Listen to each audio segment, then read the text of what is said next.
¿Cómo están? Buenas tardes, buenas tardes. Buenas tardes, ¿cómo estamos? Hoy día vamos a seguir la segunda parte de la terapia del dolor, ¿ya? Y tratamiento farmacológico, pero vamos a ver desde el punto de vista oncológico. Desde el punto de vista oncológico. Bueno, son recién 16. 16. Hola Mayerlin, ¿cómo estás? Buenas tardes Nelly, Chino, ¿cómo están? Buenas tardes, profesor.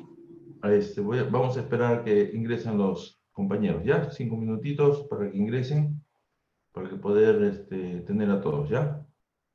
Tratemos de, ¿cómo se llama? En esta clase voy a poner notas, ¿ya?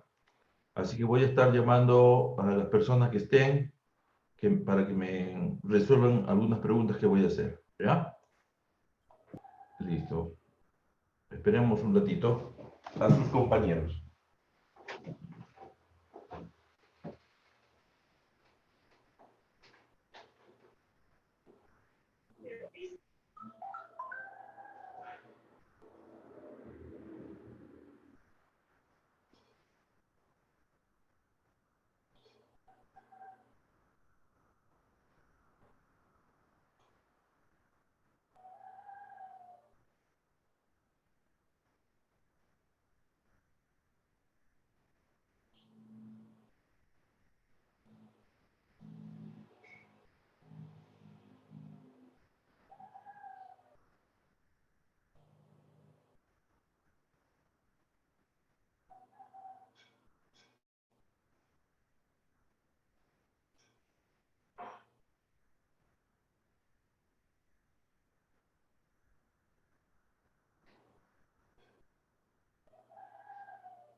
Bueno, entonces vamos a comenzar.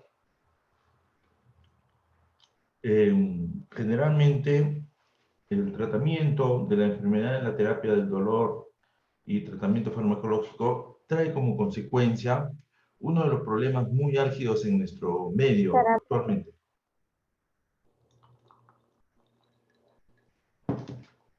Y ese problema es el componente del dolor. El componente del dolor en sí tiene varias dimensiones, varias características. Y una de ellas es cuando el dolor es un dolor intenso. Y entre los dolores intensos tenemos lo que corresponde a al dolor psicógeno o al dolor oncológico, ¿no? Esos son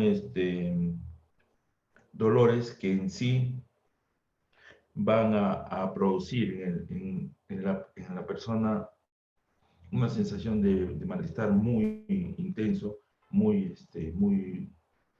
álgido, ¿no?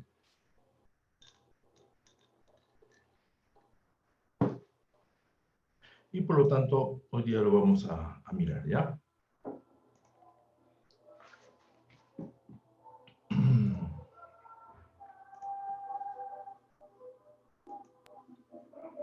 Entonces,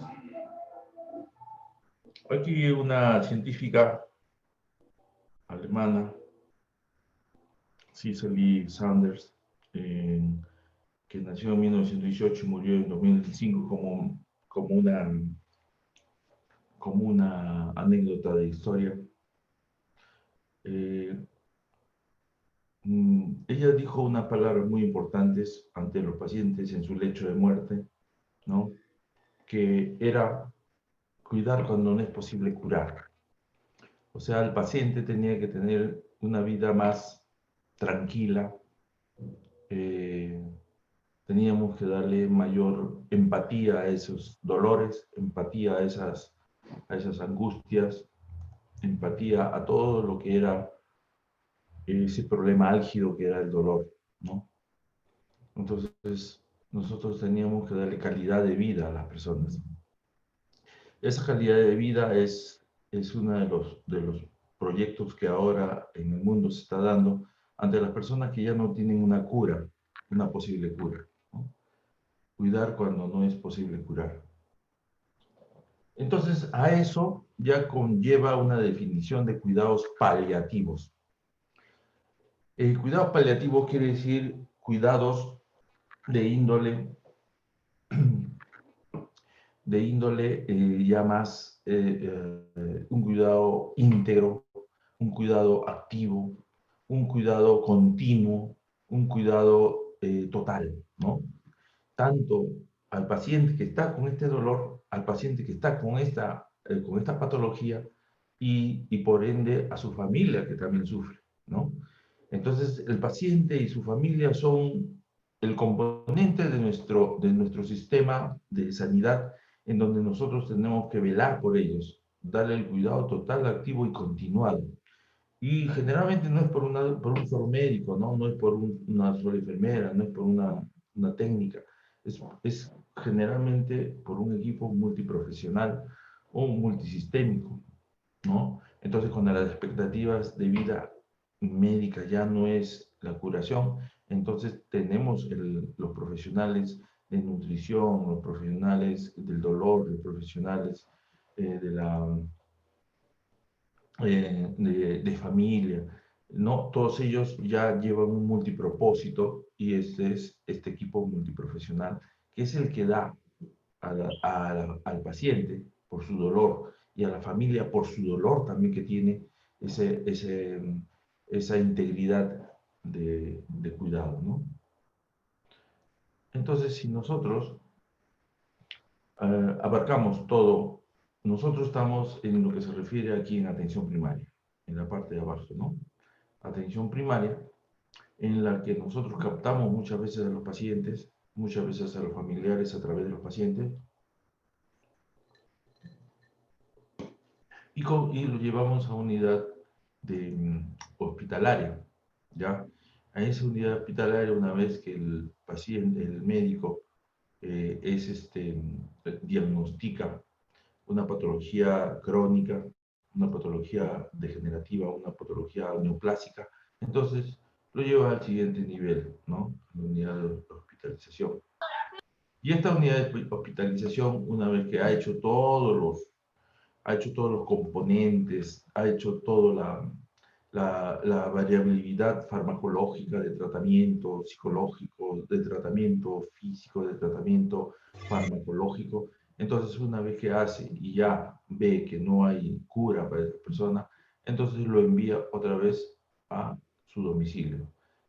Lo envía para que esta persona sea vista, sea catalogada como tratamiento, con tratamientos paliativos a nivel de unidad familiar y en este caso en las visitas domiciliarias que están dados en la atención primaria. Cuando los cuidados integrales se le da al paciente, cuando se le da un cuidado de toda su estructura, tanto física como espiritual y mental, entonces están aquí todos los componentes, ¿no? De este equipo multidisciplinario, ¿no? Médicos, enfermeras, los trabajadores sociales, los psicólogos, la familia misma, ¿no? La asistencia espiritual y dentro de ellos también todos los que componen en la unidad farmacológica, que son las que también con su apoyo logístico y farmacológico apoyan también a estos cuidados paliativos. ¿Qué es lo que queremos realmente con estos cuidados paliativos? ¿Qué es lo que queremos? ¿Qué es lo que queremos? ¿Cuál es nuestra razón de ser? ¿No? Los cuidados paliativos, dentro de los objetivos de ellos, es como todo paciente que viene a nuestra consulta, viene porque tiene un dolor y ese dolor es intenso. Entonces a ellos uno de nuestros objetivos es aliviar ese dolor, ¿no? Y aliviar los síntomas que vienen alrededor del dolor, signos y síntomas de este dolor, ¿ya? Y esos síntomas nosotros también debemos aliviarlos, ¿no? Mejorarle el bienestar físico, emocional, mental y espiritual del paciente. Sea cual sea la idea que tenga este paciente o esta familia con respecto a un ser supremo, sea cual sea su idea que tenga, nosotros tenemos que brindarle ese apoyo espiritual también, ¿no? Nosotros queremos, lo que siempre se quiere como un objetivo principal también, es que el paciente se valga por sí mismo, que se valga por sí mismo, que tenga él la autonomía por velar por sí mismo todavía hasta que las últimas fuerzas lo abandonen, ¿no? Entonces, por lo tanto, tenemos que fomentar esta autonomía del paciente, ¿ya? Pero no solamente el paciente, no solamente el enfermo, sino que la familia también tiene que estar inmiscuida ahí. La familia tiene que estar activa, su participación debe ser proactiva, ¿no?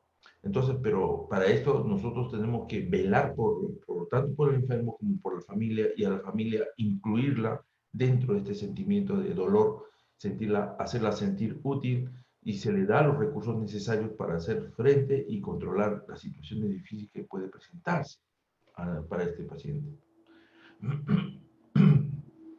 Entonces, nosotros al disminuir el sufrimiento del enfermo y de paso disminuir el sentimiento de esta misma enfermedad a su familia, porque realmente es conmovedora este dolor, ¿no? Entonces, nosotros vamos a tratar de mejorar la calidad de vida de estos dos componentes de la sociedad, que es la familia y su entorno familiar, y el mismo enfermo dentro de ellos, ¿no?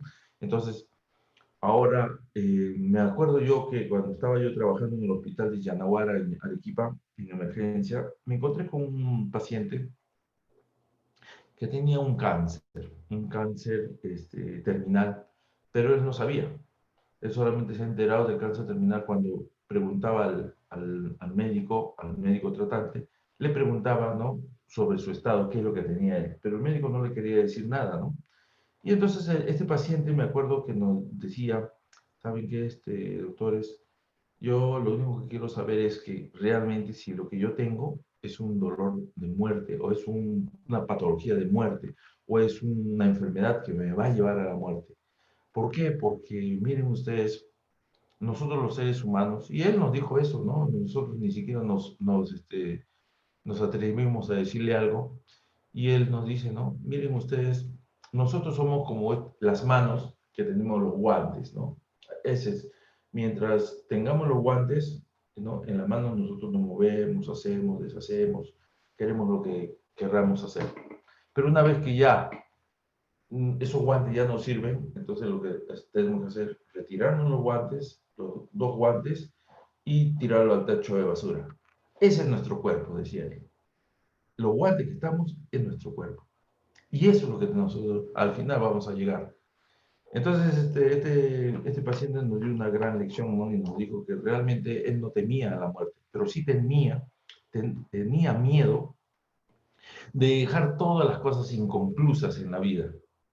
Él tenía tantas propiedades que él quería ya dejar realmente bien puesto a toda su familia. Y como tenía que dejar bien puesta a toda su familia, entonces tenía que él saber la calidad de vida que iba a tener y la cantidad de tiempo que iba a disponer. Al respecto de esto, ha habido un sinnúmero de gente, un sinnúmero de películas relativas a esto, ¿no?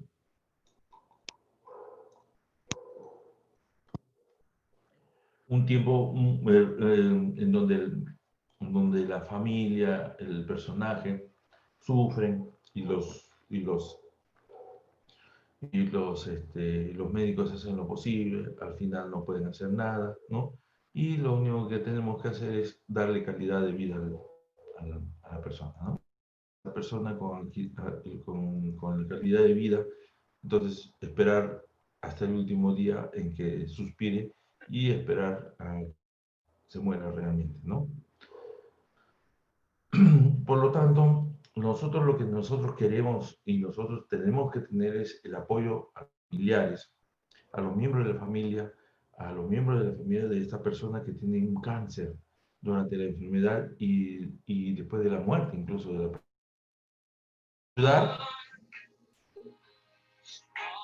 ayudar, ayudar a los familiares a elaborar su duelo antes y después del fallecimiento del ser querido. Generalmente nosotros debemos perseguir esto, ¿no? El ayudar a esas personas. Dentro de los cuidados paliativos que nosotros tenemos, podemos decir que eh, hay un modelo integral. Hay un modelo integral en la cual el paciente, tenemos, por ejemplo, en un tiempo, aquí tenemos, por ejemplo, ustedes están viendo una axisa y ¿no? un cuadro en lo cual nosotros, el profesional de enfermería o el personal sanitario, están inmersos, ¿no? En el tiempo y en la mortalidad, ¿no? Miren ustedes, el porcentaje de mortalidades, tenemos nosotros los cuidados curativos, la medicina curativa generalmente, ¿no? Y conllevamos a una medicina paliativa y cuidados paliativos en el tiempo. Al final, esta persona llega al término de su vida y esta persona, entonces tenemos un duelo que al inicio es alto, el dolor es alto, pero con el tiempo va bajando poco a poco, ¿no? Las medidas curativas y estos cuidados curativos, conforme van pasando el tiempo, se van incrementando, van aumentando esos cuidados a esa persona, ¿no? Llega un tope en la que ya no puede hacer nada la medicina curativa, por lo tanto ya llega a un índice inferior, ¿no? Porque el paciente se lleva cada vez, o sea, sigue cada vez con una mortalidad mayor, ¿no? Una mortalidad mayor. Y a la vez hace que esta misma inclinación en el tiempo comience a predominar ya la medicina paliativa y los cuidados paliativos. Miren ustedes, de curativo a paliativo, ¿no? Este es en el tiempo. El tiempo, como dicen, Dios perdona todo, pero el tiempo no perdona a nadie, ¿no? Eso para que ustedes lo tengan toda su vida. Ya, Dios perdona todo, pero el tiempo no perdona a nadie. Y en el tiempo, nosotros, transcurrido el tiempo, tenemos sí o sí, tenemos que, así como hemos nacido, hemos crecido, nos hemos reproducido, tenemos que llegar a un momento en que todo en este tiempo que ha transcurrido, también nos llegue el momento en que tengamos que partir de este mundo, ¿no? Pero para eso están los profesionales de la salud, para que nos ayuden, nos acompañen, en todo en este tiempo de dolor, en este tiempo primero de curación, están ahí los profesionales de la salud, estamos nosotros como profesionales de la salud, luego tenemos un tiempo en que ya no, esta medicina curativa ya no, ni los cuidados ni la medicina ya no hacen nada, pero llega la medicina paliativa en la que nosotros tenemos que dar de calidad de vida a estos pacientes, ¿no? Entonces, ¿a quién le vamos a dar estos cuidados paliativos? Esta calidad de vida, ¿a quién? Generalmente al paciente terminal. ¿A qué se le llama paciente terminal? Paciente terminal es toda persona que padece una enfermedad progresiva, incurable, y que en el tiempo avanza, no se detiene ni retrocede. Entonces, el paciente terminal es ese, que al final sabemos que él no, así sea con medicamentos de cualquier índole, no va a retroceder esa progresión de la enfermedad, ¿no? En aquellos pacientes terminales también que no hay respuesta al tratamiento específico, médico, farmacológico, no hay una respuesta buena, favorable, ¿no? El paciente terminal es aquello que tienen síntomas múltiples, multifactoriales, fallas múltiples de sus órganos, ¿no? Y esas fallas múltiples de sus órganos son intensos y cambiantes muchas veces, ¿no? También paciente terminal son las personas que tienen un impacto emocional en el enfermo, tienen un gran impacto emocional en el enfermo, en la familia, en el entorno afectivo, ¿no? Y el equipo puede ser el equipo sanitario que está alrededor de esta familia, ¿no? Entonces, el paciente terminal, cuando sabemos que va a durar menos de 6 meses, a ese paciente es el que hay que darle cuidados paliativos. ¿Qué es lo que tenemos que hacer con este paciente? ¿Cuáles son esos cuidados que tenemos? ¿Cuáles son los elementos fundamentales para dar a ese paciente? En primer lugar, signos y síntomas. Signos y síntomas. Eso es lo que nosotros tenemos que controlar. Signos y síntomas. Vanilis, al toque nomás. ¿Qué es signo? Buenas tardes, profesor. Un ¿Qué signo sería sí? una señal que puede ser vista por otra persona. Muy bien. Vanilis, muy bien. Es exactamente. Muy bien. Rosa Digna. Rosa Digna. Profesor, Dígame usted, ¿qué es síntoma? el síntoma es cuando el paciente siente los dolores, profesor. Por ejemplo, Y por ejemplo, si, por decir yo me he caído, ¿no? Manejando la bicicleta, ya, no, no, sí, es el primer síntoma que voy a sentir es el dolor. ya, ya lo que siente, ¿no? Lo que manifiesta el paciente, ¿verdad? Exacto. Exactamente. Muy bien. Pamela Ticona, dime, ¿qué es un síndrome? Pamela, ¿está Pamela Ticona?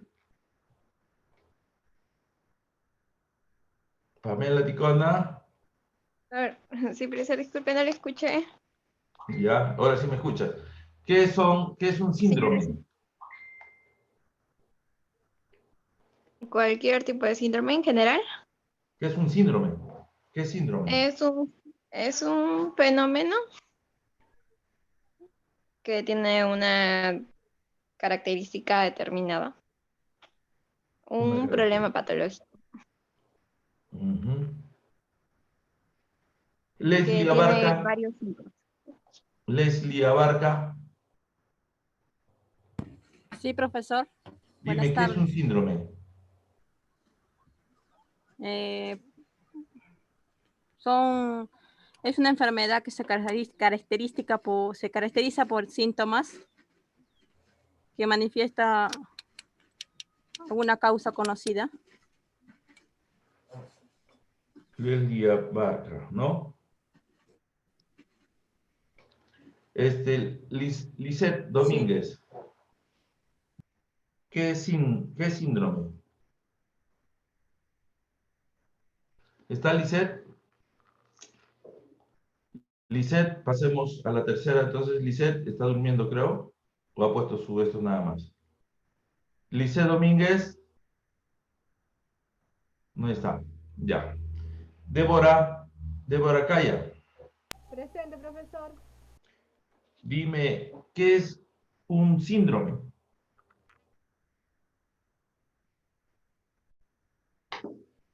¿Qué es síndrome?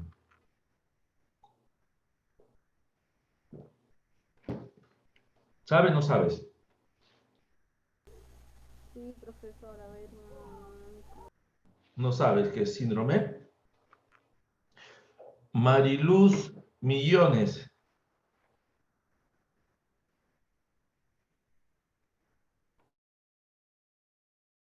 No, nomás, ya no puedo esperar mucho. Mariluz, ¿estás? No está Mariluz. Porque sorprendido y se ha ido a otro sitio, ¿ya? Peor castigo todavía es. Yeltsin Guamaní. Presente, profesor. Dime, Yeltsin, ¿qué es un síndrome? Es un conjunto de síntomas y signos que se presentan en un paciente. Es un conjunto de signos y síntomas. Eso es lo que es síndrome, ¿no? Sí. Justo es lo que es. Es un conjunto de signos y síntomas. Una compañera pues, dijo, Leslie dijo que era síntomas, ¿no? Casualmente. El sentir el dolor, el sentir, y nosotros vemos ¿cómo se llama? Vanilis Gutiérrez. Vanilis no tiene... Oh, ya. Millo. Mariluz, ¿no tienes audio? ¿No tienes para comunicarse? Mariluz Millo.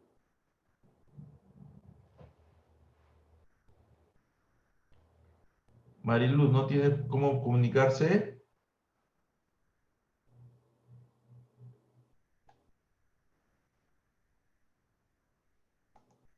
Ya.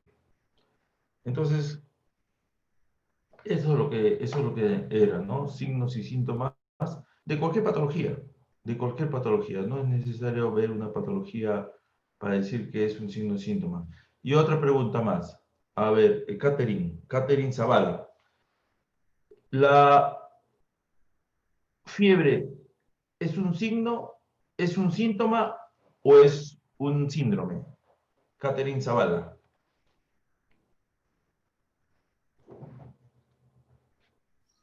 Buenas tardes, profesor. Bueno, en este caso, para mí debe ser La fiebre un es un síntoma, bueno, un síndrome, signo. porque primero la persona misma siente, ¿no? La fiebre interna, pero aparte de eso, si otra persona le toma la temperatura, entonces ahí también vendría a ser un signo. Por eso, mi pregunta es así. ¿Es un signo, es un síndrome? Perdón, ¿es un signo, es un síntoma o es un síndrome? ¿Qué es?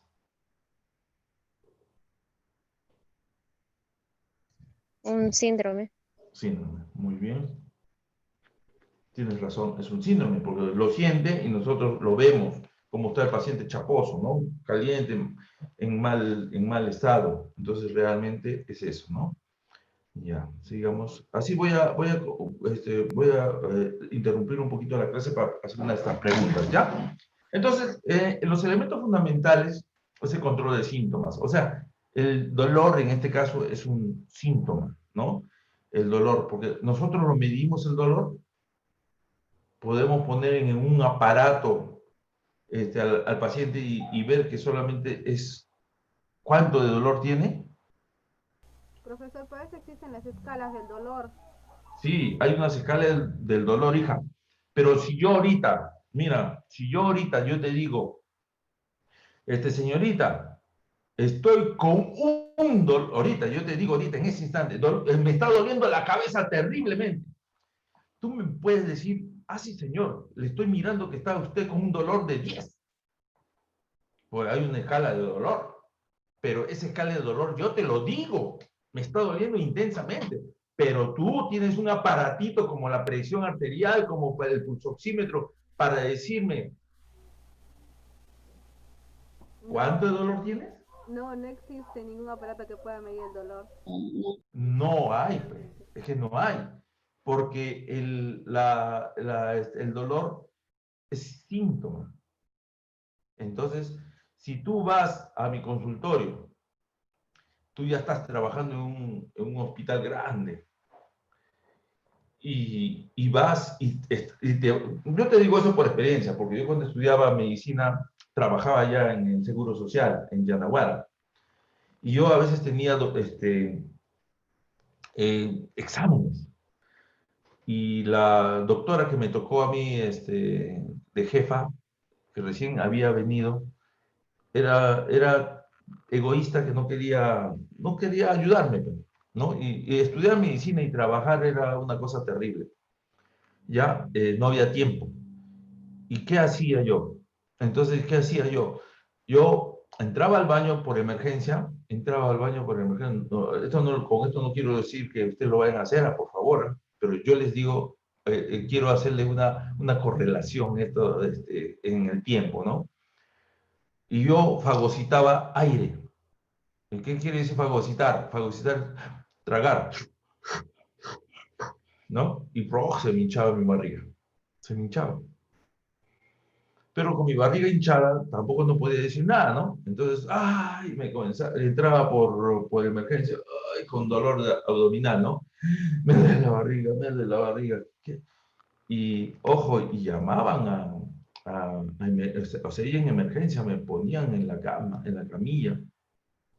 Venía la gastroenteróloga, me auscultaba todo, pum, pum, pum, me duele un poco, me duele. ¿Y qué? Sí, yo he tenido alguna vez pancreatitis. Uy, entonces es otra vez pancreatitis. Es otra vez pancreatitis. Y asustadísima, la doctora, pum, pum, pum, en Yanaguara, pum, me ponían baralgina, me ponían todos los spasmódicos y me mandaban al hospital grande, al hospital nacional del Seguro Social.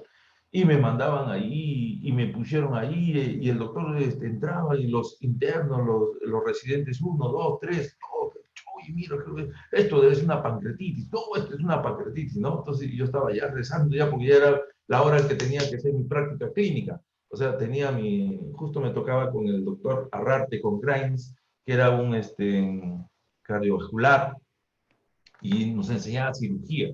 Y ese doctor no quería por nada del mundo que nosotros faltásemos. Y me tocaba exponer ese día, me acuerdo. Me tocaba exponer y ya yo me llevó mi maletín y dentro ¿cómo se llama? Mis hojitas de la exposición. Me tocaba en ese entonces, me acuerdo, colecistitis, una colangitis. Tenía que poner una colangitis.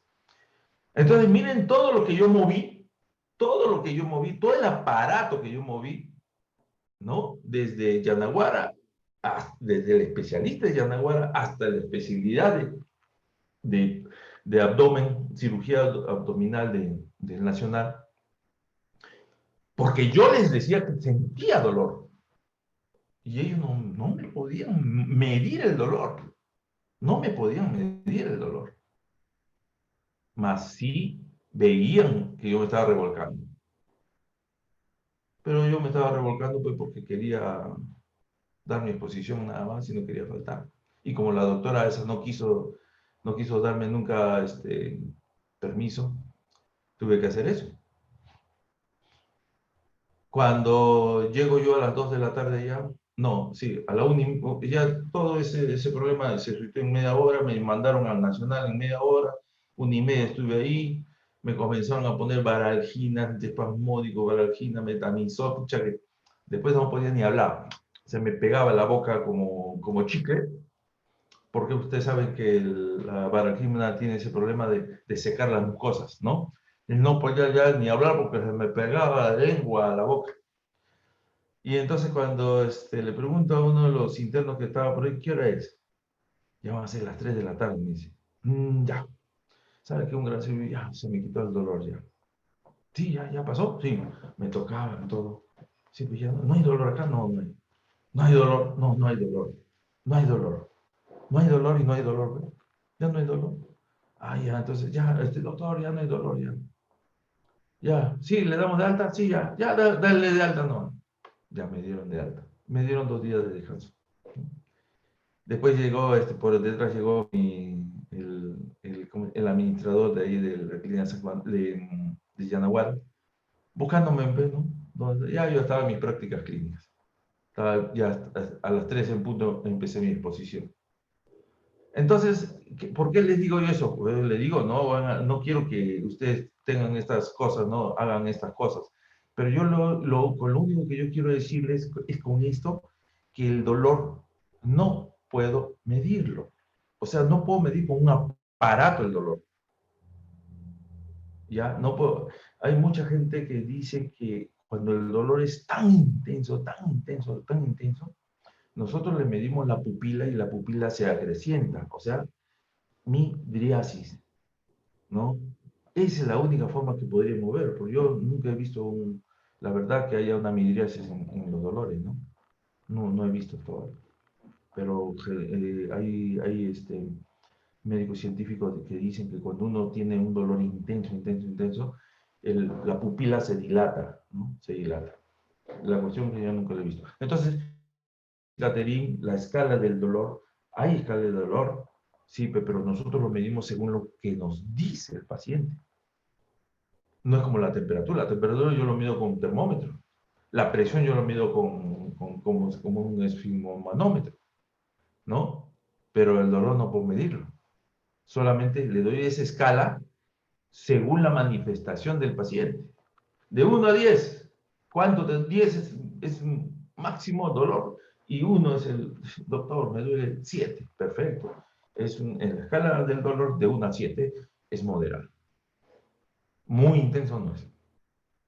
Pero yo quiero que ustedes sepan eso, ¿no? Que el dolor es un síntoma muy penoso en la cual nosotros tenemos que realmente la manifestación álgida nos hace ver que el paciente se puede estar revolcando, pero acuérdense, ustedes han visto los partidos de fútbol, a este brasileño, ¿cómo se llama? Neymar. ¿No? Por ejemplo, él ni lo tocan y se revuelca y ¡ay! Grita, ¿no? Grita como que le hubieran puesto una planchada de esas. Y cuando lo vemos en cámara lenta, ni lo tocan. ¿Por qué? Porque no se puede. ¿Cómo se llama? El árbitro no puede ir ahí con su termómetro a poner cuánto de dolor tiene. Tiene 20 de dolor. Este ha sufrido una terrible lesión, ¿no? Es para que ustedes vean que realmente en la escala del dolor, el dolor es subjetivo. El dolor es subjetivo, ¿ya? Entonces, el control de síntomas, por eso acá no te dicen el control de signos y síntomas, no, sino te dice el control de síntomas, lo que te manifiesta el paciente. El apoyo emocional, no tanto al paciente, sino al paciente y a la familia, al entorno familiar, que el apoyo emocional es muy importante cuando está uno en estos momentos. La comunicación con la familia, la comunicación con los parientes, la comunicación con los amigos, la comunicación con el mismo paciente, como le decía yo, que el paciente como nos decía, ¿no? Que nosotros éramos como los guantes que una vez que nos morimos nos tiran al tacho, ¿no? También esa es la verdad. ¿Qué nos hace caminar a nosotros? Nosotros como seres humanos, ¿qué nos hace caminar? ¿Un alma? ¿Qué nos hace caminar? ¿Un ánima? Nos hace caminar nuestra mente, nos hace caminar el cerebro, nos hace caminar el corazón, ¿no? ¿Qué nos hace caminar? ¿Ve? La organización flexible y el equipo o multidisciplinario o interdisciplinar son muy importantes también en el cuidado paliativo como elementos fundamentales de estos pacientes. Nosotros, el control de síntomas, y no estamos hablando de signos, no hablamos de signos, sino de síntomas, hablamos de un registro de cuidados. En primer lugar, medimos el dolor subjetivamente según nos dice el paciente. Acuérdense, junto con el dolor viene un patrón respiratorio alterado, ¿no? El paciente también, pero también el paciente también lo puede, la respiración el paciente puede simularlo, ¿no? Si el paciente viene con una hipercapnia, ¿no? O una hipernea, ¿no? Uno lo puede controlar ese dolor, puede controlar ese patrón respiratorio, ¿no? En lo que se refiere a los cuidados de la boca y de la piel, es muy importante, el sueño y la vigilia, cuando hay este sueño y cuando hay vigilia, el dolor te calma cuando duermes o no te calma o no te deja dormir, si la alimentación puede comer o no puede alimentarse el paciente, ¿no? Todas estas cosas son un control de síntomas que nosotros tenemos que cuidar, el registro de cuidados. Entonces, habíamos hablado, el dolor, un signo muy penoso de todas las personas, de todo ser humano, de todo ser viviente, perdón, no ser humano, ser viviente. ¿Por qué? Porque nuestros hermanos menores, nuestros seres vivientes menores, que es como los animalitos, también sienten dolor. Sienten dolor y sienten frío y sienten que alguien lo quiere y sienten que alguien lo odia, ¿no? ¿Ya? Y también sienten un dolor dentro de su corazón, ¿no? Dentro de su alma, dentro de su mente, sienten ese dolor, ¿no? Por ejemplo, el dolor físico, tanto el ser humano como el ser animal presentan muchos dolores, ¿no? Y cuando no comen presentan una disminución de su estructura, ¿no? Una delgadez. Y muchas veces por un proceso tumoral, un cáncer, una neoplasia, ¿no? A esto ya se llevan las complicaciones también. Es en el aspecto físico. En el aspecto social, la persona trata de aislarse, ¿no? No querer estar cerca de otras personas que cuando uno está con estos dolores no quiere saber de nada ni de nadie, ¿no? Se comienzan a aislar, se comienzan a abandonar ellos mismos y comienzan a rechazar y comienzan a tener conflictos familiares, conflictos laborales, problemas laborales, problemas con ellos mismos, ¿no? Con ellos mismos que ya quieren, incluso muchas veces quieren hasta desaparecer para evitar sentir esta clase de dolor. El dolor psicoemocional, creo que el dolor físico, a ver, ¿ustedes qué dicen? Mejor pregunto. A ver, si estábamos hablando, Catherine Medina. Catherine Medina. ¿Me escuchas? Sí, profesor. Catherine, dime, el dolor, ¿cuál para ti es el más álgico? Álgico quiere decir el más doloroso, ¿no? ¿El dolor somático o el dolor psicógeno? Desde el punto de vista tuyo. Dame tu punto de vista. ¿Cuál es el dolor más intenso que puede existir? ¿El dolor psicógeno, o sea, el dolor de mente que podemos decir, ¿no? ¿O el dolor físico? El físico, profesor. Ya, ahora dame tus argumentos.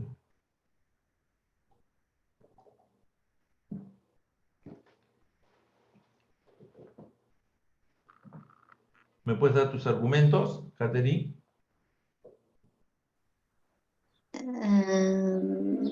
Sí, profesor. Dime, Peri. En el caso del dolor emocional, bueno, para mí, porque puede pasar, ¿no? Depende a la idea que nosotros nos hagamos. En cambio, el dolor físico, si no se cura, se hace más fuerte incluso y necesita incluso de medicamentos. Ya.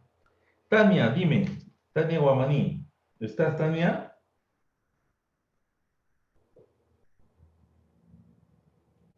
Tania Guamaní, ¿está o no? Otra señorita que está presente su nombre, pero no está ella. Rosa Gamero. Sí, profesor, no, que no entiendo mucho esto de la plataforma un poco.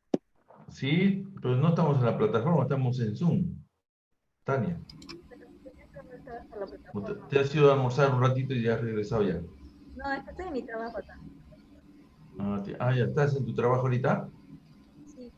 A Rosa Digna también la veo en su trabajo y está ahí. A ver, ponme tu foco.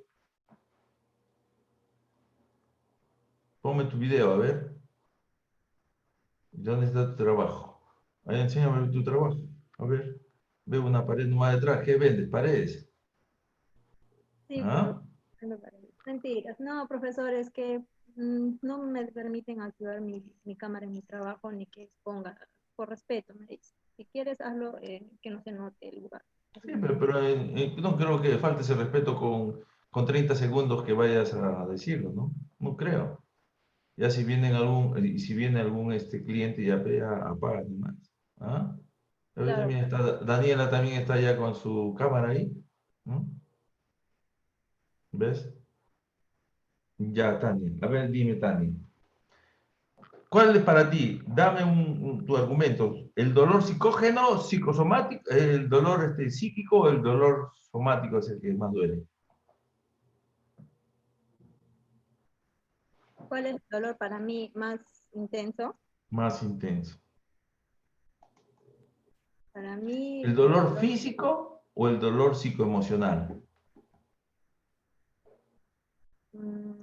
Para mí, el dolor más intenso, podría decir psicoemocional, profesor. Para mí. Psicoemocional. Ya, ¿por qué? Dame tus argumentos. Porque un dolor físico, bueno, mi argumento sería, porque un dolor físico te puedes tomar un analgésico y te calma y te alivia, pero un dolor emocional, psíquico, pues no hay, como se dice, un analgésico tal vez que te pueda calmar. El dolor va a seguir ahí, vas a seguir sintiendo esa sensación de dolor. Ya, sí, buen argumento. Buen argumento. Debemos nosotros aprender de que las emociones a veces son cosas que no se pasan así nomás, ¿no? Tienes razón. Un analgésico te puede calmar el dolor, ¿no? Hoy, mañana, pasado, otro. Todos los días que tomes el analgésico te va a calmar el dolor. Más el dolor psicógeno, psicoemocional, así nomás no calma. Así te tomes hagas una cura de sueño, así hagas una cura de sueño con diazepam un mes, estás un mes, despiertas y sigues con los mismos problemas, ¿no? Ya, entonces, realmente, muchas veces, pero yo les voy a decir que los dos dolores son ahí van, porque el dolor, se ha visto que el dolor es un dolor psicosomático. ¿Qué quiere decir psicosomático? Que de la mente lo bajamos al soma, al cuerpo, ¿no? Ese es el dolor psicosomático. Incluso hasta lo del cáncer, ¿ah? Porque ustedes no han conocido al presidente de la República, Belaúnde Terry. Belaúnde Terry, mucha gente ahora, actualmente, 48, 50, 60 años, están con un dolor de cabeza terrible, ¿no? Y tienen cáncer en el cerebro. Belaúnde, lo único que tenía, le temblaba las manos, nada más, como si fuera un Parkinson. Pero él, cuando se murió a los 85, 86 años, le hicieron una biopsia, le trepanaron el cerebro para ver por qué era toda esa molestia, si él había tenido un tumor grande en el cerebro, ¿no? Nunca se había quejado. Entonces, pero el dolor es psicosomático. Psicosomático quiere decir que es de la mente y del soma, y del cuerpo. Entonces, esos son los peores dolores, ¿no? El psicosomático, cuando uno somatiza ese dolor. El dolor psicógeno que tiene lo somatiza y es ahí donde vienen los peores dolores. ¿Ya? Muy bien, Tania, muy bien. Entonces, pero ¿a esto qué conlleva? Conlleva que nosotros, si nosotros tengamos o no tengamos un dolor intenso o no intenso, eso depende de la estructura de cada ser humano, ¿ya? Sonia Chino. ¿Está Sonia? Sonia Chino Gutiérrez, ¿estás? 3 segundos. No creo que llegue mucho tiempo a tu información que estás o no. Sonia Chino. No está. Daniela. Daniela, ¿tú qué quieres hablar? Te he visto que estás queriendo hablar. Dígame. Daniela, dime. Daniela, dime, Dígame. Daniela. Te escucho. ¿Tú sabes qué es el umbral del dolor? Sonia, ahorita te vuelvo a preguntar ya, Sonia, ya veo que no tienes audio. Bueno, ¿A qué se refiere umbral del dolor? más o menos, profesor. Eso hemos hablado en la clase anterior, ¿ah? Es, profesor, es algo así como el estímulo, ¿no? O sea, que se produce en el cuerpo, quizás haberse golpeado, ¿no? Y bueno, y uno cree que para aliviar eso, pues, hay que tomarse analgésicos, ¿no? Y lo que hace, bueno, tiene que relación mucho con el efecto placebo, profesor. Entra dentro del efecto placebo, pero ¿qué es en sí el umbral del dolor? ¿Puedo opinar, profesor? ¿Quién eres? ¿Débora? Sí. A ver, sí, porque estás con el anterior que no has contestado bien, o no estabas, no sé. Sí, ya, el umbral del dolor, profesor, vendría a ser al mínimo estímulo que una persona puede captar el dolor o lo que la persona puede reaccionar a un dolor. Ya, por ejemplo, ¿cómo? Es la capacidad que una persona puede soportar, ¿no? El dolor, porque diferentes personas tenemos diferente capacidad como para reaccionar. Para uno puede ser un pinchazo, un simple dolor, como para otras personas puede ser un dolor desgarrador. Ya, sí, tienes toda la razón. A eso se llama umbral del dolor. ¿Qué es lo que quiere decir? Que no todas las personas contamos con como quien dice, ¿no? Aguante el dolor, ¿no? Yo puedo aguantar más, ¿no? Yo puedo aguantar. Por ejemplo, las mujeres aguantan más el dolor que el hombre, ¿no? El hombre cualquier cosita ya está mal, porque le duele mucho, le duele mucho. La mujer puede soportar hasta el dolor de parto, ¿se dan cuenta? El dolor de parto es uno de los dolores muy intensos que existen para el ser humano, pero la mujer lo soporta estoicamente, porque el umbral del dolor es alto, ¿ya? Es alto en la mujer. En cambio, el umbral del dolor en el hombre no es tan alto. El umbral es bajo y por lo tanto un pequeño dolor ya lo exagera. En cambio, la mujer puede tener tanto dolor que ella al contrario lo minimiza, ¿no? Lo sabe minimizar, ¿no? Entonces, a eso se llama umbral del dolor. Muy bien, entonces, ya Débora, ¿no? Listo, entonces vamos a seguimos. Entonces, miren ustedes, este dolor, dentro del control de los síntomas, tiene una esfera psicoemocional. Generalmente ese dolor psicoemocional lo puede soslayar, ¿no? O sea, lo puede, como les digo, podemos nosotros reemplazarlo cuando hay información, ¿no? Porque la persona que tiene un cierto dolor tiene miedo a que sea una cosa muy penosa, una cosa que la va a llevar a la muerte. Pero cuando a esa persona nosotros le informamos de que es un dolor por tal cosa, tal cosa, tal cosa, y que no va a tener mayores repercusiones, entonces el paciente ya se siente más aliviado. ¿Se dan cuenta? Entonces no hay miedo, hay que controlar esos miedos, hay que controlar la ira, la ansiedad, las creencias, los proyectos, las fantasías, ¿no? Todas esas cosas. Eso es el problema psicoemocional, es muy importante, ¿no? Porque el paciente, la persona puede tener ese dolor psicosomático o psicoemocional mucho tiempo y repercutir en todo su organismo. Cuando justo yo también trabajaba, ahora para decirles, tenía una amiga que era esposa de un amigo médico, ¿no? Le vamos a poner el nombre de Norma, ¿ya?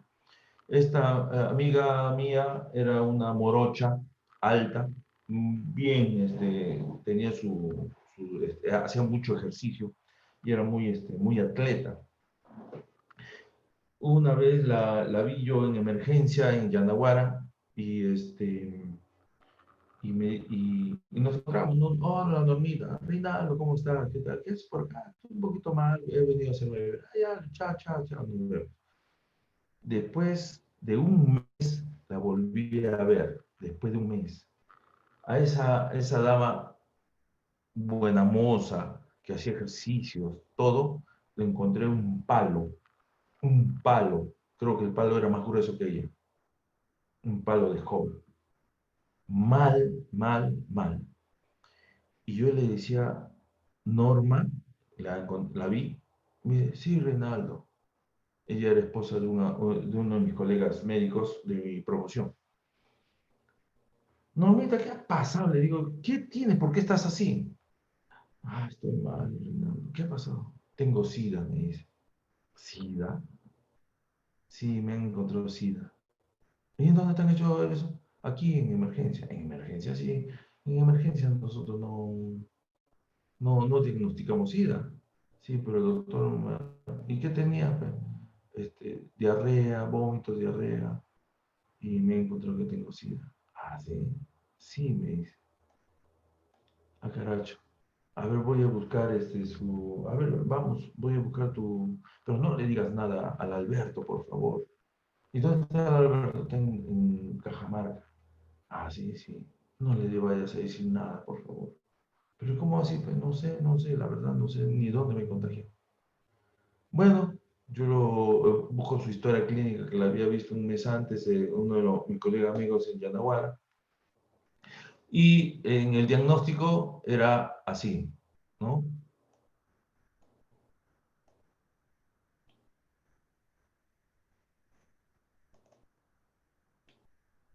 Así. Así era el diagnóstico. Y yo le digo, oye, pero acá no dice SIDA. Sí, no dice SIDA. No, hija, tú has venido con vómito y diarrea. Sí, a ver, mira en la exploración del paciente. Paciente de 38 años de edad que viene con dolor abdominal, de posiciones líquidas en 3-4 oportunidades, hay una deshidratación, la temperatura corporal es elevada, ¿no? Todas esas cosas. Se le diagnostica síndrome doloroso abdominal. Este era el síndrome doloroso abdominal. Solo que a la S le había puesto el doctor ese punto. Y la paciente había visto SIDA. Y era un síndrome doloroso abdominal. Sí, le digo. ¿Cómo vas a echarte a perder, a morir, si ahí no dice SIDA, hija? Pero mira, no, ese es síndrome doloroso abdominal. Ahora, para diagnosticarte SIDA, nosotros en primer lugar ya te ponemos, te hacemos unos estudios, después ese estudio que te hacemos lo mandamos a infectología te diagnostica y manda tus estudios aparte de ELISA. ¿Te han hecho ELISA? No, no me han hecho, no. Ya, aparte de ELISA te mandan un estudio que se llama Western Blot a Lima. Y después que venga el resultado, ahí es. Tampoco no es SIDA, sino es VIH positivo. Virus de la influenza, virus ¿cómo se llama? De la Inmunodeficiencia humana. inmunodeficiencia adquirida, ¿no? Ya, el virus. ¿Se dan cuenta? Entonces, esta señora, cuando yo le digo todo eso, como una información que yo le doy, se ve tranquila, ya no le dolía, porque ya le dolía el abdomen, le dolía la espalda, le dolía todo, y era un palo de escoba.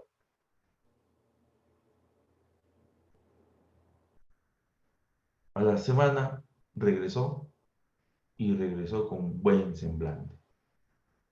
Regresó tranquila, ya otra vez ya comenzó a tener su anchura que tenía antes. ¿Se dan cuenta ustedes cómo una palabra mal dicha o una palabra mal leída, cómo puede repercutir y les apuesto que ella ya habría dicho a su familia que tenía eso? Y ella se estaba muriendo, se estaba muriendo o autoeliminando, solamente por haber leído mal. Después ya de ahí ya no la he visto ya porque creo que se fue con su marido a ¿cómo se llama? A Cajamarca. Él era traumatólogo. Vean ustedes cómo este problema psicoemocional, cuando uno no tiene una buena información o una información errónea, cómo repercute en su familia, repercute, ya hubiera tenido conflictos familiares, ¿no? Problemas, ella era profesora, problemas laborales, ¿no? Su familia o la sociedad ya lo hubiera rechazado, porque acuérdense que hace 15 años, 16 años, todo el que tenía ese problema de SIDA era rechazado, ¿no? La familia la abandonaba, lo aislaban completamente, ¿no? Y la señora hubiera visto fantasmas en su vida, ¿no? Iba a ver que todos sus proyectos iban al agua porque era una mujer de 38 años de edad, ¿no? Ya. Todas esas cosas, esa ansiedad, esa ira, porque muchas veces esta enfermedad del VIH-Sida, este VIH provoca ¿no? Esa ansiedad, ese miedo, esa ira, ¿no? Pero miren ustedes cómo es el enfoque de cada persona, ¿no? El enfoque de cada persona. Luego tenemos que valorar el dolor del paciente. Aquí es lo que nuestra compañera nos estaba diciendo. Doctor, hay una escala del dolor. Exactamente. Se realizan medidas cuantitativas del dolor a través de escalas cualitativas o cuantitativas. Escala del dolor visual. Miren ustedes, la escala del dolor visual. ¿Ya? EVA, que se llama EVA. Máximo sin dolor, máximo dolor, y el paciente lo vemos en esta característica, ¿no?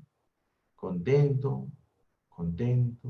dolor moderado, ya dolor ya más severo, más intenso, y dolor mucho más intenso. Pero esta escala es, como le digo yo, una escala no como signo, porque yo puedo tener mucho dolor y estar con esta cara, o puedo tener nada de dolor y estoy acá con esta cara. Acuérdense que el doctor Reinaldo tenía esta cara cuando le dolía el abdomen por una posible pancreatitis, ¿no? Como un dolor muy severo. Cuando mi cara debería haber, y a los 2-3 minutos mi cara cambió cuando ya me tocaba ya irme a mis prácticas clínicas. ¿Se dan cuenta? Entonces, este dolor, sin dolor, dolor moderado y dolor severo, en una escala cuantitativa, o sea, esta cuantitativa la cuantificamos, pero a través de una escala cualitativa de calidad del dolor, ¿no? Según la cara del paciente, la fase dolorosa. Pero hay una fase que es muy característica, ¿no? Del dolor. Nadie lo quita. La palidez, la sudoración, ¿no? Eso ahí sí hay un signo muy importante, ¿no? Del dolor, ¿ya? Ya. Entonces, la escala sin dolor 0, máximo dolor 10. Entonces, dentro de este control de los síntomas, tenemos que monitorizar la respuesta del paciente a los analgésicos, ¿no? Y al resto de medicamentos o medidas que hemos adoptado, ¿no? El administrar el analgésico prescrito por un especialista mediante la vía exacta, la vía adecuada, por ejemplo, la morfina o el tramadol, ¿no? Vía subcutánea, ¿no? Nosotros podemos administrar estos analgésicos y tenemos que nosotros también evitar falsas expectativas del paciente, ¿no? Tenemos que administrar por la vía exacta de prescripción médica, ¿no? Debemos hacer eso. Entonces, podemos también evitar el movimiento innecesario, proporcionar un ambiente adecuado de tranquilidad, ¿no? Un ambiente bullicioso, en donde haya muchos alaridos, en donde haya de fondo haya instrumentos que golpean, que motores que pasan. Todas esas cosas a un paciente que está con dolor, a un paciente que está con la molestia del dolor, se le hace más intenso. Por lo tanto, lo que nosotros tenemos que intentar es reducir los factores que influyen en este umbral de dolor, ¿ya? Este umbral doloroso. Que pueden influir en ese esto, es una de las ansiedad.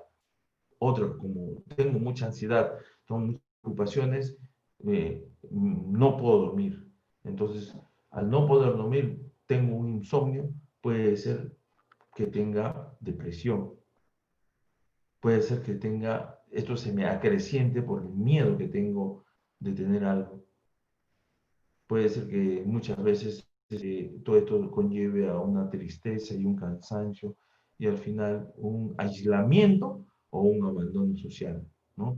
Y nosotros poco a poco, como tenemos toda esta calidad de esfera emocionales dentro de nuestro organismo y que va acompañado de la mano con el dolor, entonces nosotros nos introvertimos, o sea, nos ensimismamos para no tener contacto con la sociedad, en este caso. Si nosotros vemos como signos, como síntomas, nosotros podemos ver la boca seca, una celostomía, sí lo podemos ver, ya. Pero esta boca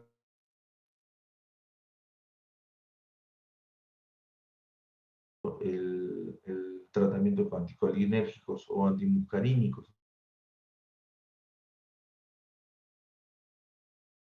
Iosina, escopolamina, bromuro de iosina, ¿no? Bromuro de escopolamina. Eso puede provocar la boca seca. Candidiasis orofaringia, muchas aftas a nivel orofaringio. Porque no puedo dormir, no puedo comer, no porque tengo aftas en mi orofaringio. Entonces conlleva una anorexia y esta anorexia conlleva a un adelgazamiento, ¿no? Todo lo que es náuseas y vómitos por el dolor a nivel de faringe, también como una disfagia, un estreñimiento, una obstrucción intestinal, todo esto son componentes digestivos en la cual el paciente conlleva paralelamente a un dolor somático, a un dolor físico o un dolor psicomental, ¿no? A partir de esto, ustedes se van a dar cuenta que este dolor físico, psicoemocional, social, que tiene síntomas digestivos, también va a tener síntomas respiratorios. El paciente muchas veces comienza a entrecortar su respiración, comienza a entrecortar la respiración normal, el patrón respiratorio se altera. Entonces ahí viene la disnea, ¿no? Dificultad de respirar. La respiración estertorosa, ¿no? Gruesa, una respiración que conlleva una patología de fondo.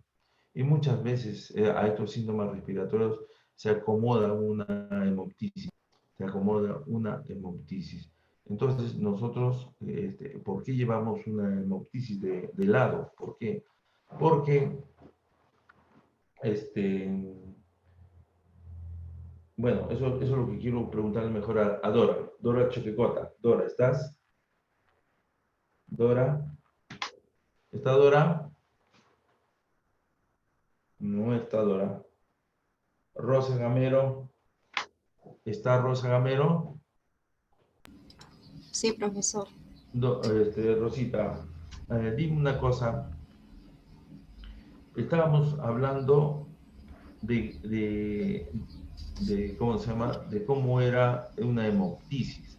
¿Tú sabes qué es una hemoptisis?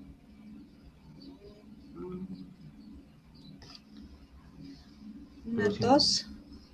Hemoptisis. ¿Qué es una hemoptisis? Una tos, o mejor dicho, sangre que botas, creo, cuando toses. Cuando tienes así una tos fuerte. Una tos. Sangre sí es, sangre. ¿no? Hemo es sangre siempre, ¿no? Tisis es sangre proveniente pero proveniente del estómago o del pulmón. Del pulmón. Del pulmón. Ya, muy bien. Sí, creo que sí. Ya. Entonces, sí, efectivamente, ¿no? Sangre proveniente del pulmón, eso es una hemoptisis. Luego tenemos, aquí estamos, ¿no? Miren ustedes esta persona cómo está vomitando, ¿no? Pero es en tos, ¿no? En tos, ¿ya? Entonces, el paciente muchas veces cuando ya se llega a este cuadro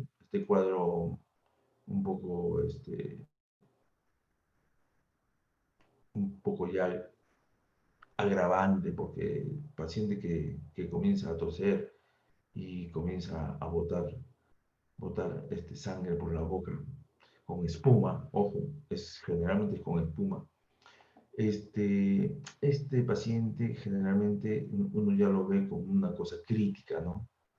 Pero no siempre, porque a veces en la parte externa de la faringe puede ser que haya roto algún vasito, ¿no? O tenga un problema de una bula pulmonar.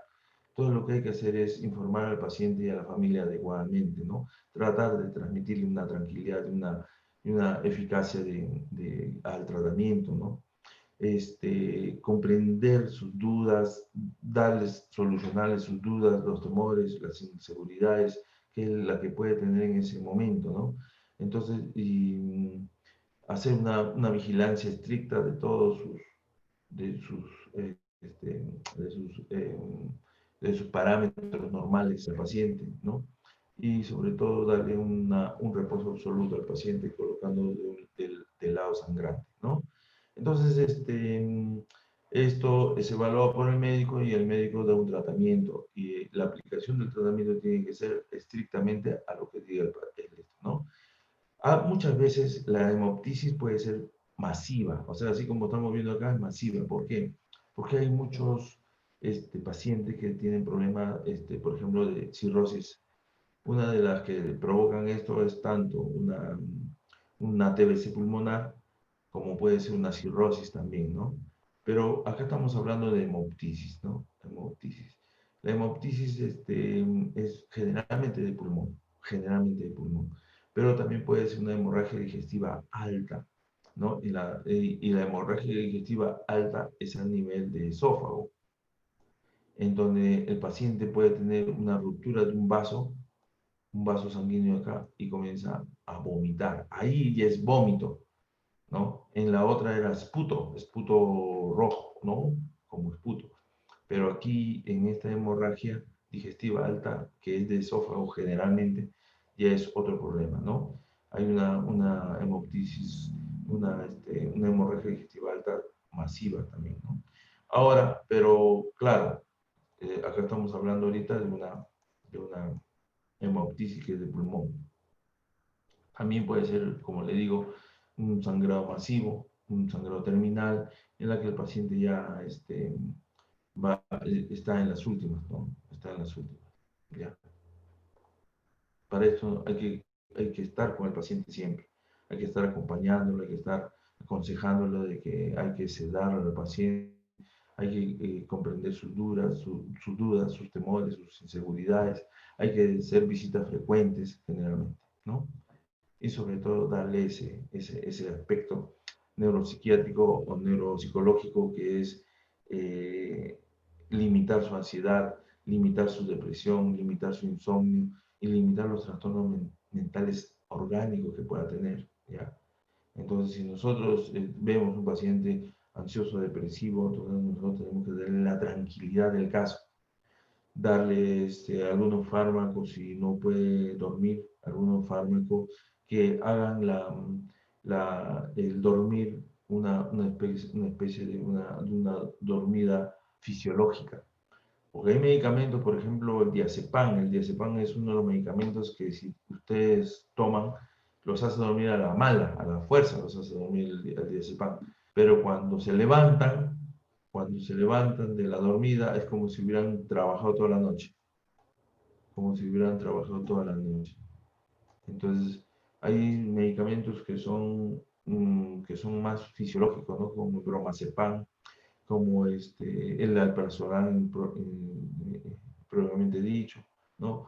Estos son medicamentos que a uno le provoca un sueño fisiológico, y eso es lo que provoca de que uno pueda dormir bien y despertar bien. Pero si te hace dormir a la mala, como el diazepam, tú puedes estar durmiendo 12 horas, pero cuando te levantas es como si hubieras trabajado toda la noche, ¿no? Esos aspectos neuropsiquiátricos y psicológicos son los que nosotros debemos controlar. Ahora tenemos, dentro de esto también habíamos hablado ya del control síndrome, el apoyo emocional, la comunicación, que era muy importante también, ¿no? Con la familia, importantísimo. Entonces, ¿cuáles son las claves para mejorar esta comunicación? Mostrar empatía. Si el paciente viene con dolor, ¿no?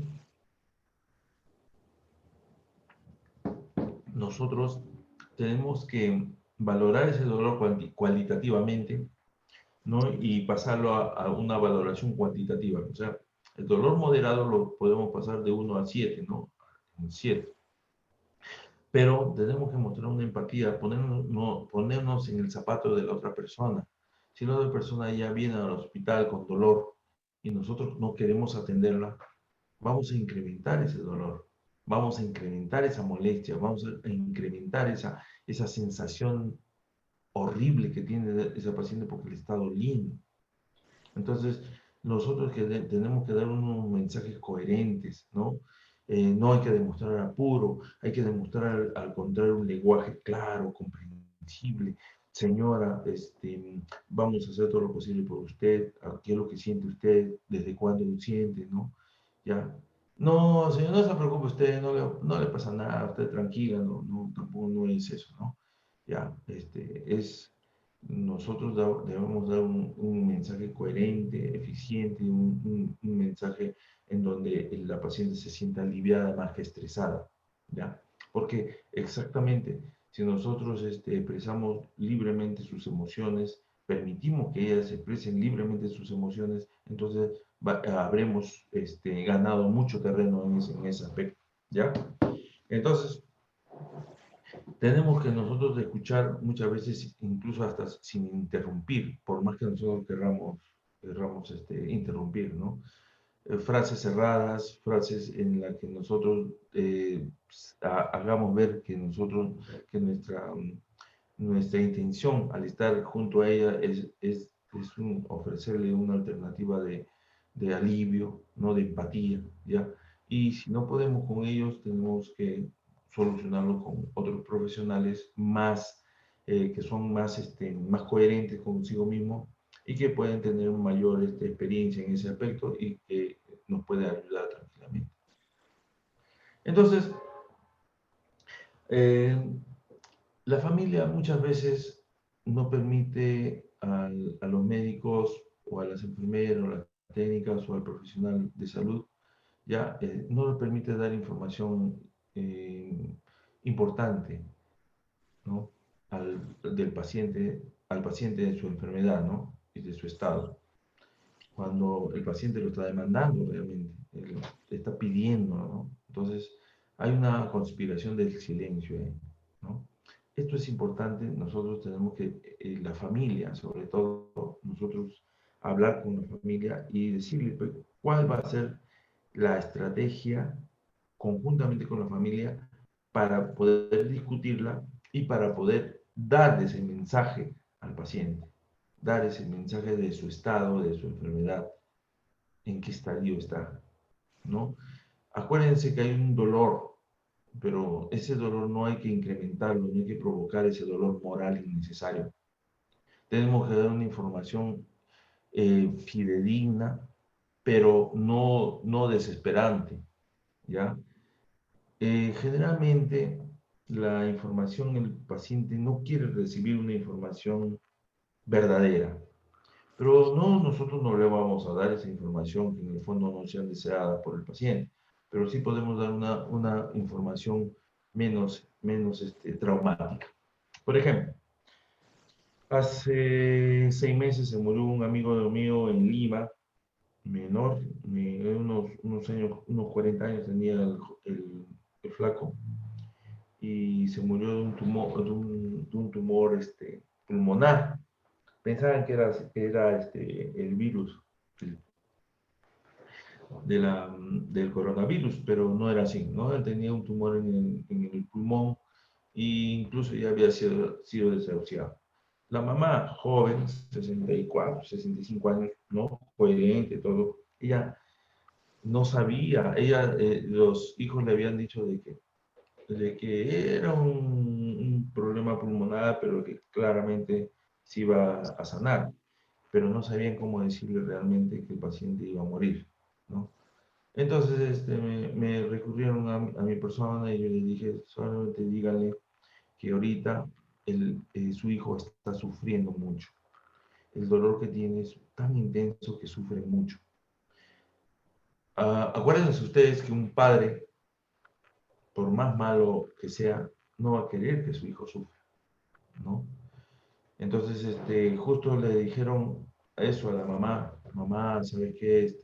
El Jorge se llamaba el señor, el Jorge está sufriendo mucho porque tiene una pequeña tumoración en el pulmón que lo hace un dolor irresistible. Entonces, hablaron así, de esa forma con la mamá, que la mamá llegó un tiempo en que él estuvo buen tiempo, así mala, 2 meses, 3 meses, ya la mamá rezaba al Señor y le pedía que por favor ya quite ese dolor a su hijo. Y si para quitarle ese dolor a su hijo era necesario que se lo lleve a su presencia, ella prefería que el hijo se vaya a la presencia del Señor para que no esté sufriendo estos dolores.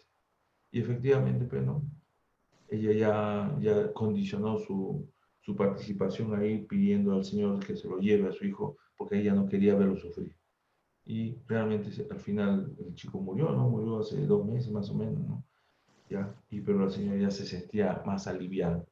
Figúrense ustedes que los otros hijos, porque tenían 5 hijos más, los otros hijos le hubieran dicho, mamá, el Jorge está mal, está con un cáncer en el pulmón y se va a morir. Uy, la señora se hubiera muerto con su hijo, ¿no? Entonces, es la información que en el fondo mucha gente no quiere que se les dé, pero hay que saberlos decir en qué contexto, ¿no? Un contexto más salomónico, un contexto tranquilo, un contexto que no sea traumático, ¿ya?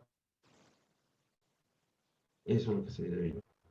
Entonces, si nosotros vamos a dar una información, acuérdense que esta información va a implicar un compromiso de disponibilidad y de apoyo posterior, ¿no? O sea, yo informo, pero posteriormente yo tengo que acompañar a esa gente, ¿no? Acompañarlo, ¿para qué? Para que después nosotros informemos todas las dudas que ellos tengan, ¿no?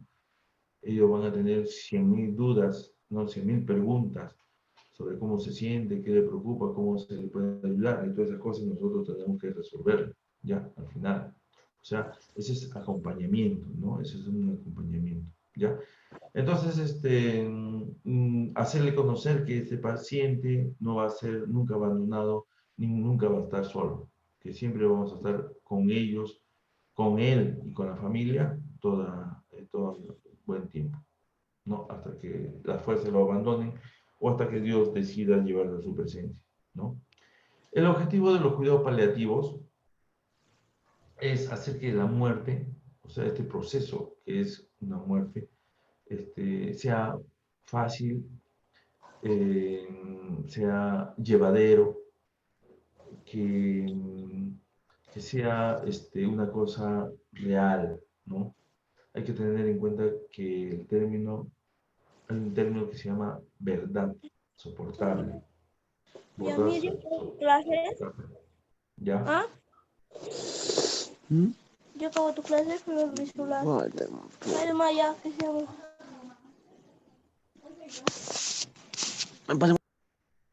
Ya, mucha gente aplica su dogma de decir siempre la verdad, aunque le duela a los demás. No, no es lo mismo decir, su señoría,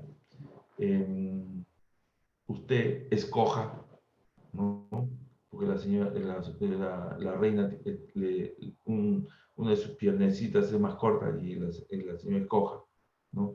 Y otras veces es decirle, ¿no? De otra forma esa verdad, ¿no? No es bueno decir la verdad enteramente, sobre todo si es que sabemos que la implicancia emocional del paciente va a ser peor a lo que nosotros podemos decir.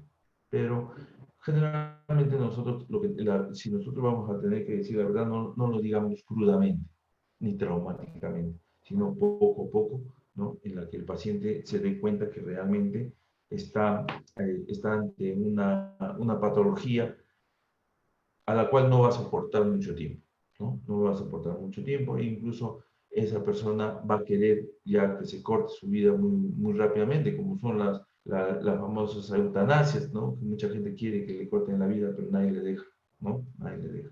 ¿Por qué? Porque realmente nadie es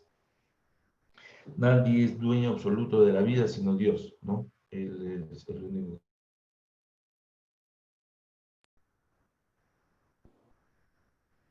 Entonces nosotros vamos a tener que muchas veces vamos a llegar a una sedación paliativa, ¿no? O una sedación terminal como para que uno esté tranquilito, se duerma y en ese dormir ya tranquilamente. Ahí, por ejemplo, yo soy uno de las personas que me gusta que existan las drogas, ¿no? Que exista la marihuana, que exista la morfina, porque son drogas que a estas personas, a esta gente que tiene problemas oncológicos terminales que nadie los va a curar. Entonces, a esta gente sí es donde nosotros debemos complacerle con estos productos, con estas drogas, porque ustedes saben que estas drogas lo que conlleva es una satisfacción cerebral. Estas drogas hacen que el cerebro, ustedes se dan cuenta que cuando ustedes están contentas porque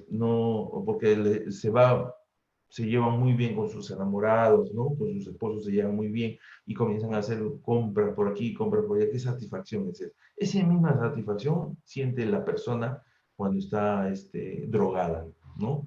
Ve luces bonitas, luces complejas, ¿no? Una sensación de alivio. Eso es lo que siente la persona. Por eso es que cuando sale de ese mundo, quiere volver a ese mundo otra vez, ¿no?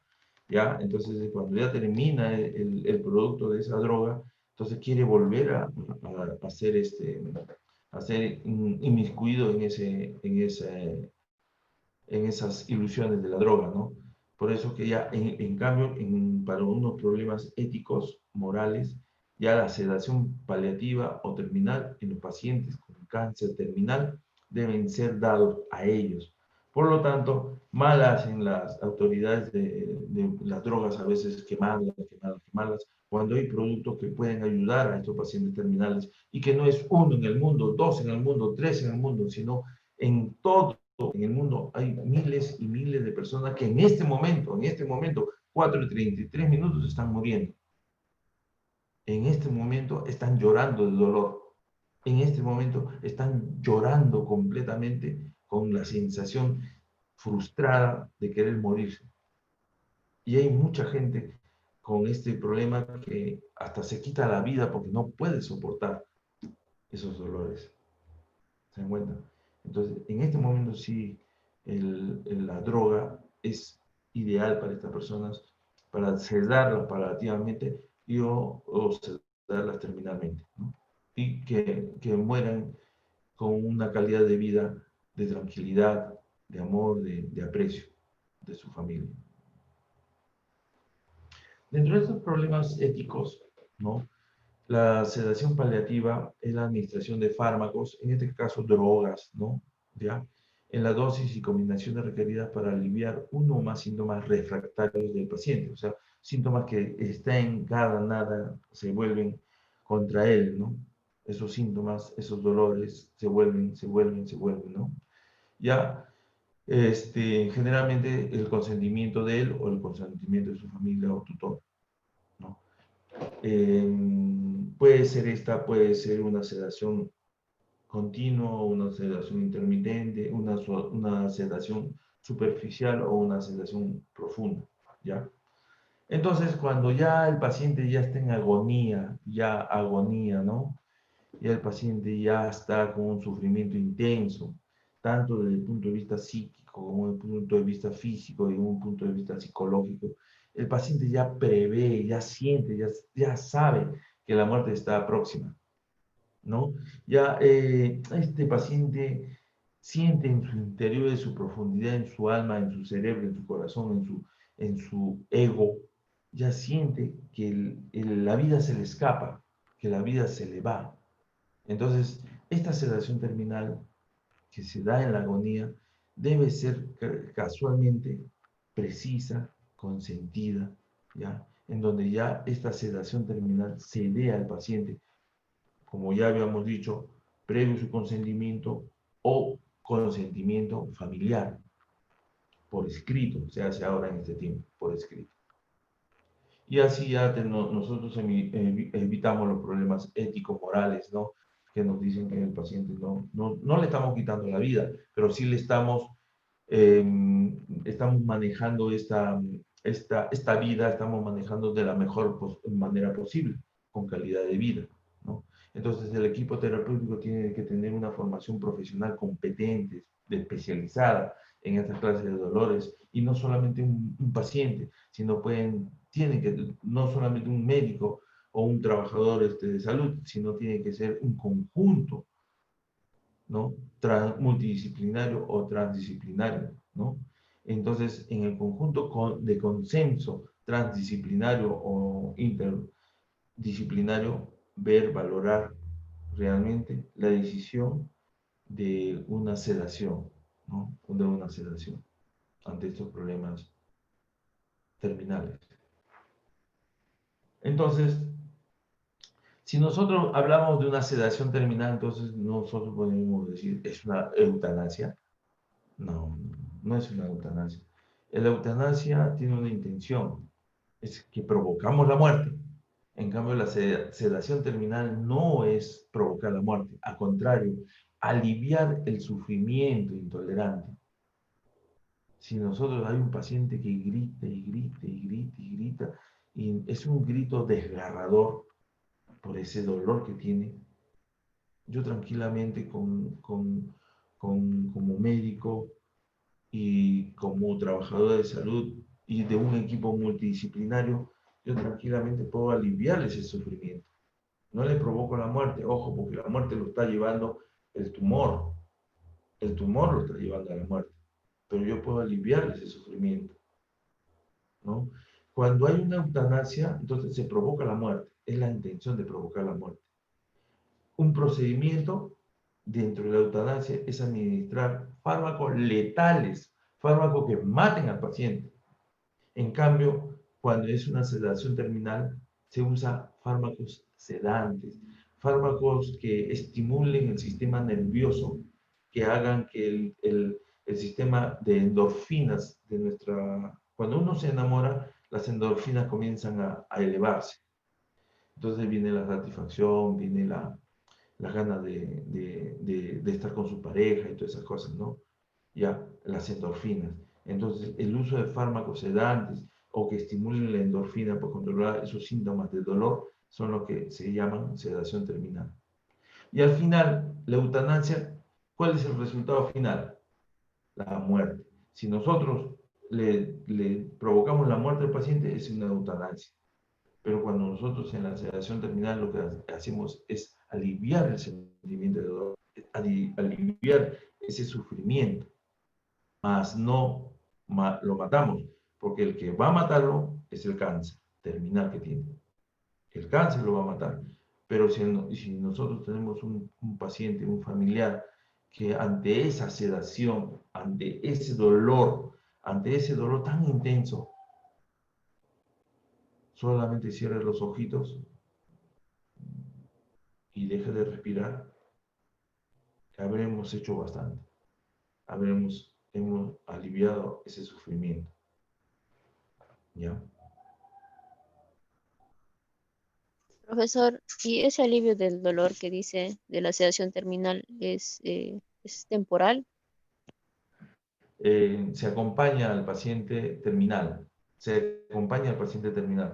Cuando el paciente ya es terminal, nosotros acompañamos con esa sedación. Es como que a ti te descubren que tienes dolor de cabeza, ¿no?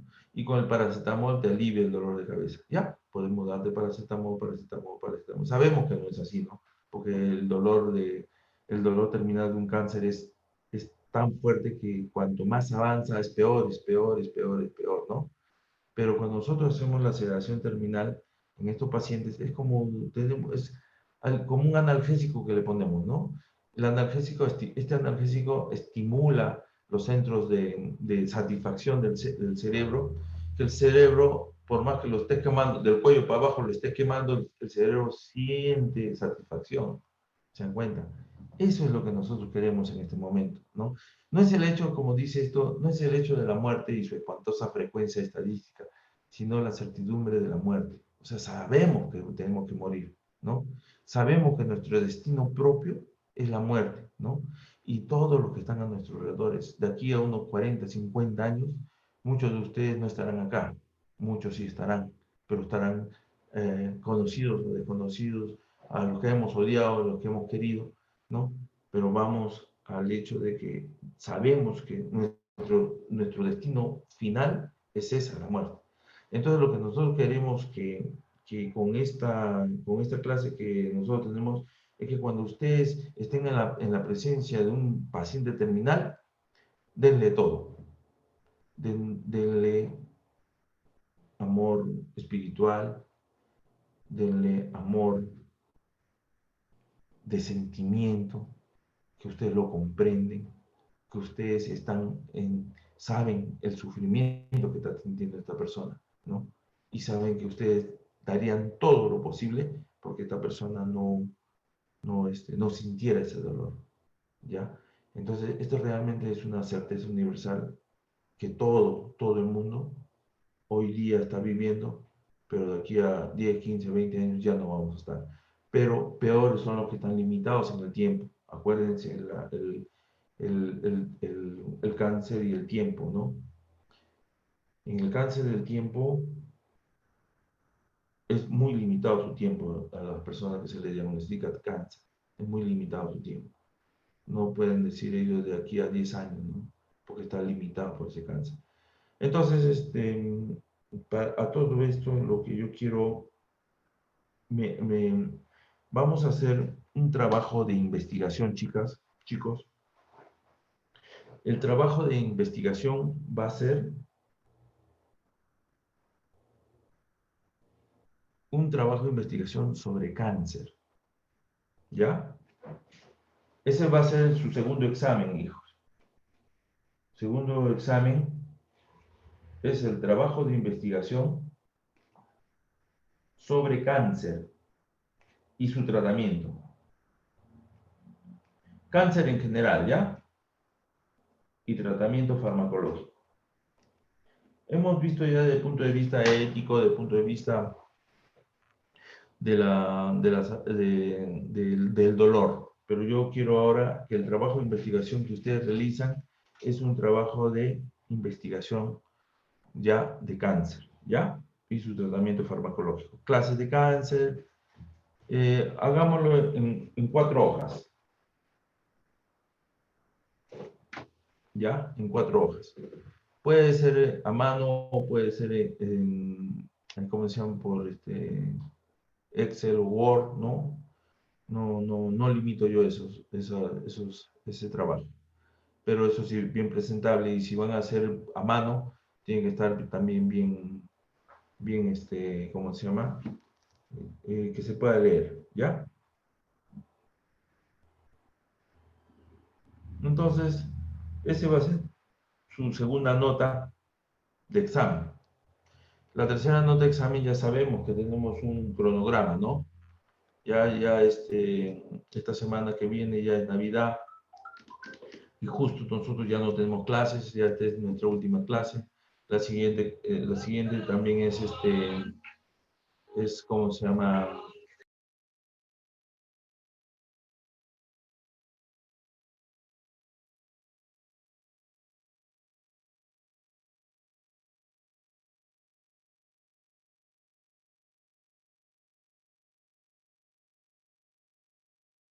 Entonces, vamos a hacer este trabajo de investigación con su carátula bonita, con sus objetivos, ¿no? Todo lo que es un trabajo monográfico, ¿ya? Y me lo van a presentar al correo de Rey Puni, ¿ya?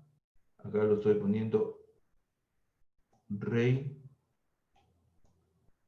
Puni,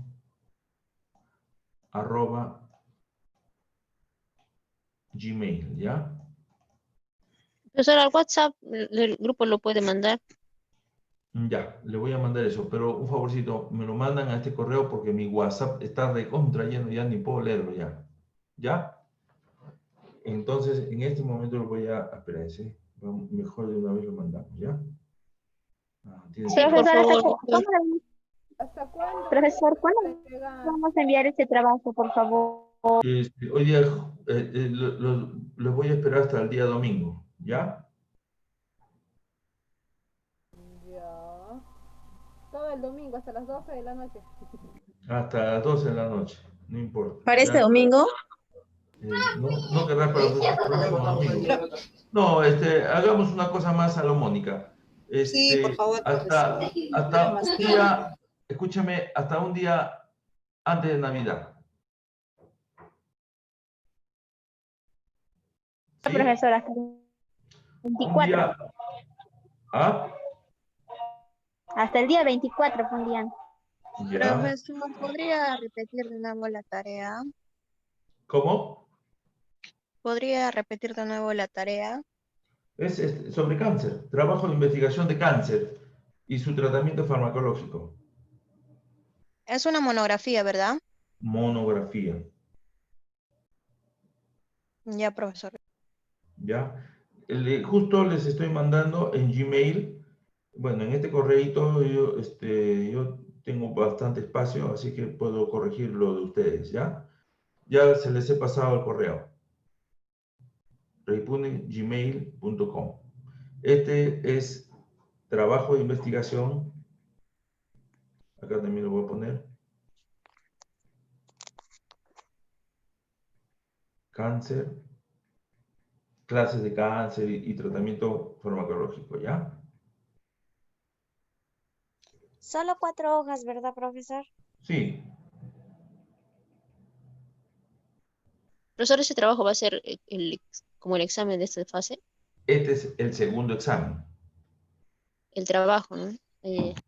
Así es. El trabajo de investigación es el segundo examen. Ya, chicos, ha sido un placer haber estado con ustedes. Profesor, disculpe, ¿puede elegir cualquier tipo de cáncer? No, agarren lo que es cáncer en general. No me van a agarrar cáncer de estómago, cáncer de esto, cáncer de hígado. No. ¿Qué es el cáncer? ¿Cuáles son los tipos de cáncer? Si yo tengo de pulmonar es tal cosa, microcíticas, de células menores, de gástricas, de tal, pero una cosa descriptiva. No me van a entrar solamente a cáncer de pulmón, que es tal cosa, tal cosa, tal cosa. No, no, no, no. Yo quiero en forma global, ¿ya? Su cáncer y su tratamiento, ¿ya? ¿Para qué fecha, profesor? Ya le voy a escribir para no volver a Para decir. el 24, compañeras, para el 24, dicho un día antes de Navidad. Un día antes de Sí, Navidad. Un día antes de antes de Navidad, pues Navidad. hasta las ¿Navidad 12. cuándo es? ¿Navidad es? 25. 25, ¿no? 25. Así es, 25. Entonces la Nochebuena 24. Pero Sí, traten de hacerlo pues más antes, no sean malas. Me van a hacer leer toda en Navidad. ¿Ah? Me van a hacer leer todo en Navidad, no sean ya, malas. profesor, hasta el 24. ¿Ya? Profesor, las tareas anteriores, ¿cuándo entregaremos? ¿Cómo las tareas anteriores? Compañera, esta es la nota del examen. No, Millo me está diciendo de que tiene tareas anteriores. Bueno, Millo, si no has entregado algunas tareas, es oportunidad para que entregues ahí, ¿ya? Porque yo ya las tengo en físico, tengo sus notas. Los que no hayan entregado, pucha, que ya están fregadas. Pero, bueno, voy a hacer una excepción y los que no hayan entregado, es la oportunidad de que me lo entreguen en ese en este correo también, ¿ya? En este correo, pero traten de que, por ejemplo, si me mandan el trabajo de investigación, al costadito el trabajo que le falta, el otro trabajo que le falta, el otro trabajo que le falta. No me van a poner trabajo de investigación por arriba y otro trabajo de una tarea por acá abajo, no otra tarea después de 3 días, no. Si me la van a poner, pónganmele todos en un solo sitio, entonces ya yo sé que me están En un entregando. solo correo enviado, profesor. ¿Ah? En un solo correo enviado. En un solo correo. En un solo Profesor, correo. ¿cuándo han enviado los trabajos que faltan? Que yo no sé. ¿Cuándo qué? ¿Cuándo han enviado los trabajos que faltan? Los que no pudimos subir a la plataforma. Tú sabes pues, cuál es el que no ha podido subir a la plataforma, tú sabes. Yo ahorita no la tengo aquí a la mano porque eso ya lo tengo en físico yo. No lo tengo en la mano. Porque hay varios trabajos que faltan subir justamente porque la plataforma estaba en ese entonces en movimiento, creo. La plataforma ya no funcionaba. Profesor, pero ya no hemos subido. Profesor, los trabajos que pudimos subir a plataforma, Pero yo vi que no díganme tenían notas. ustedes, sí, pero díganme ustedes, si ustedes tienen ese inconveniente, fácilmente me lo vuelven a reenviar nada más. Si saben que porque acá tengo un botón, a ver, este es de acá, ya está. Por ejemplo,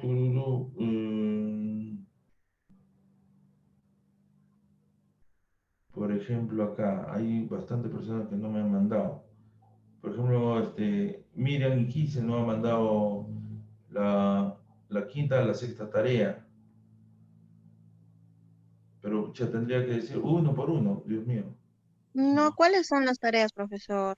No, ahorita yo casualmente una mañana me estaba mandando de las últimas tareas porque en lo que yo tengo acá, vean ustedes, ya miren ustedes bien, dice tarea del quinto, de la sexta, de la séptima esta. No sé cuál es, porque en la plataforma no Profesor, me sale. yo no sé, profesor. Yo solo no he presentado un trabajo, no me recuerdo. Uno, después he presentado todos. Daniela, ¿qué es? ¿Que no has presentado un trabajo? No, cuando la plataforma estaba habilitada, yo no pude presentar un trabajo nada más, pero después los otros trabajos los hemos hecho, pero no lo hemos mandado por ningún medio porque la plataforma estaba mal, no funcionaba. Son como 4 trabajos, profesor. Después del examen aquí estoy viendo, Daniela Chara. Si no me equivoco, desde medicamentos anticonvulsivantes, la plataforma entró en mantenimiento, profesor. Claro, hay un trabajo que no has mandado. Ya no pudimos subir trabajo. Claro. Ajá, después del examen, profesor, ya no pudimos subir ningún trabajo. Así es. Ujú. Son Ya. Bueno, chicos, ya me despido. Ya, traten de mandarme todos sus trabajos que tengan para poder yo calificarlos, ¿ya? Me voy a pasar toda Navidad calificando sus trabajos, ¿ya? Ya, profesor. Ya, chicos. Chao, nos vemos. Hasta la siguiente. Chao. Hasta luego, Cuídense. profesor.